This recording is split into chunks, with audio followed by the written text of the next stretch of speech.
50 और 20 70, 70 और 30 100, तो टोटल क्वेश्चन हो गए 100 और हमारा मार्क्स भी हो गए 100। ठीक। Institute of conceptive education. नमस्कार, इंस्टीट्यूट ऑफ कॉन्सेप्टिव एजुकेशन में आपका बहुत बहुत स्वागत है।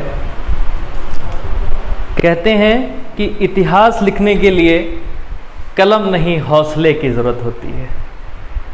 हम लोग इतिहास दो तरीके से लिख सकते हैं, आपको पता है? दो तरीके वो कौन कौन से होते हैं?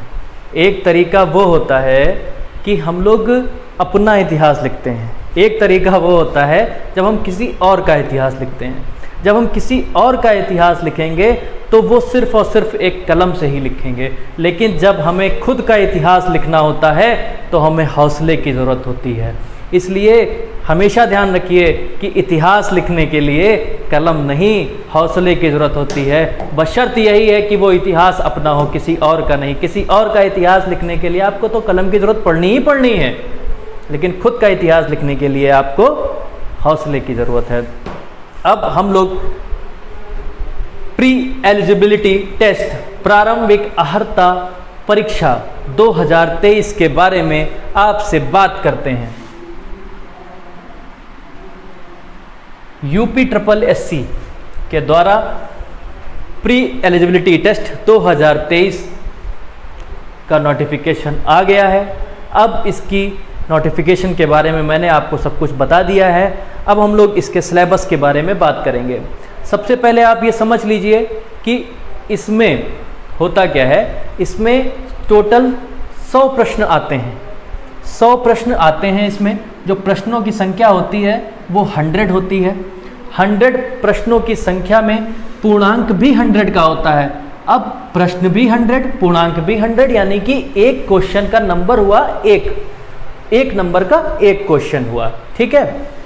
इसमें जो समय होता है वो 2 घंटे का होता है और इसमें माइनस मार्किंग भी होती है, जो कि हमारी 1/4 अंक की कटौती में होती है। 1/4 का मतलब क्या है कि अगर आपके 4 गलत क्वेश्चन हैं, ठीक है, आप अगर 4 गलत करके आए हैं तो आपका एक सही भी कट जाएगा। ठीक है, तो इस पे बहुत ज़्यादा ध्यान देने की ज़रूरत है। ठीक है। अब अगर हम लोग इसके सिलेबस की बात करते हैं तो कुछ चरण में इसका सिलेबस आता है। अब वो चरण क्या हो सकते हैं देखिएगा आप लोग। सबसे पहला है भारतीय संविधान एवं लोक प्रशासन। ठीक है, भारतीय संविधान और लोक प्रशासन जो आपका है ये 5 क्वेश्चन 5 नंबर के आते हैं। ठीक है। फिर सामान्य विज्ञान, ये भी 5 क्वेश्चन और 5 नंबर के आते हैं। फिर प्रारंभिक अंकगणित, ठीक है, ये भी 5 क्वेश्चन 5 ही नंबर के आते हैं। फिर इसके बाद आ जाता है सामान्य हिंदी और सामान्य इंग्लिश। मैंने एक ही में लिख दिया है, लेकिन आप समझिए, सामान्य हिंदी और सामान्य इंग्लिश अंग्रेजी। ठीक है, सामान्य हिंदी और अंग्रेजी की बात अगर हम करें तो 5 अंक जो हैं वो हिंदी के और 5 अंक हमारे इंग्लिश के।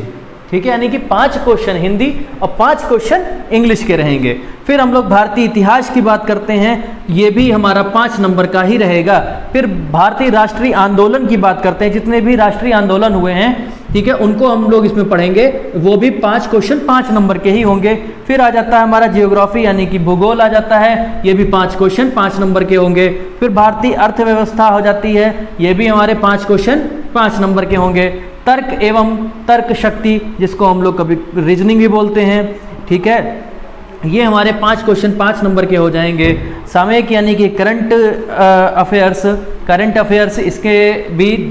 अब देखिए, अब हम लोग यहाँ तक पूरा चलते चले आए 5 क्वेश्चन, ठीक, लेकिन जैसे ही 10वें पार्ट पे आए जिसमें लिखा है करंट अफेयर्स, ठीक है, अब जो सामयिकी है आपकी करंट अफेयर्स है, ये 10 क्वेश्चन आएंगे और 10 नंबर के होंगे।